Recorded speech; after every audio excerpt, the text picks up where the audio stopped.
সাত রামনগর বিধানসভা কেন্দ্রের উপনির্বাচনে বিজেপি প্রার্থী দীপক মজুমদারের সমর্থনে সোমবার দলীয় মুখ্য প্রদেশ কার্যালয়ে এক সাংগঠনিক বৈঠক অনুষ্ঠিত হয়।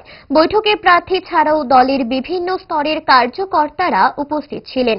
দলের পদের সভাপতি রাজীব ভট্টাচার্য এই বৈঠকে সাংগঠনিক এবং নির্বাচনী কাজের বিষয়ে আলোচনা করেন, কথা বলেন সাংবাদিকদের সাথেও। তিনি বলেন, উপস্থিত কার্যকর তাদের উৎসাহ উদ্দীপনা দেখে আমি নিশ্চিত আর কেউ ধারে কাছেও নেই। আমাদের প্রার্থী দীপক মজুমদার জয়ী হবে এবং পদ্ম ফোটাবে, এটা সুনিশ্চিত। আমার মনে হয় আমাদের আলোচনা আমরা ওনাকে শুনে অনেক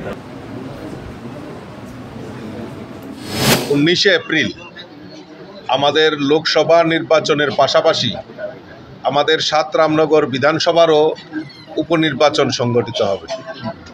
এই উপনির্বাচনেও ভারতীয় জনতা পার্টির প্রার্থী হিসাবে আমরা সুনুদার, আমাদের যিনি সেখানে প্রয়াত প্রাক্তন বিধায়ক সুরজিৎ দত্তের অনুগামী হিসাবে যাকে আমরা বিশেষভাবে চিনি, আমাদের আগরতলা পুর নিগমের মাননীয় মেয়র শ্রী দীপক মজুমদারকে আমরা সেখানে প্রার্থী করেছি।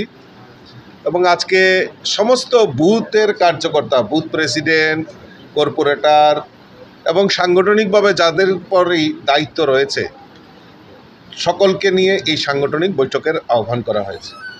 এবং আজকের যে উপস্থিতি এবং বুথ প্রেসিডেন্ট থেকে শুরু করে যে সমস্ত কার্যকর্তারা এখানে উপস্থিত হয়েছেন, তাদের যে উচ্ছ্বাস, তাদের যে উৎসাহ, আনন্দ, সেটা দেখে আমি নিশ্চিত হয়ে গেছি যে আর কেউ ধারে কাছে নয়, আমাদের মাননীয় দীপক মজুমদার যিনি মেয়র, উনি সেখানে বিপুল ভোটে জয়ী হয়ে আমাদের পদ্ম ফুল সেখানে ফোটাবেন, সেটা আমি সুনিশ্চিত হয়ে গেছি।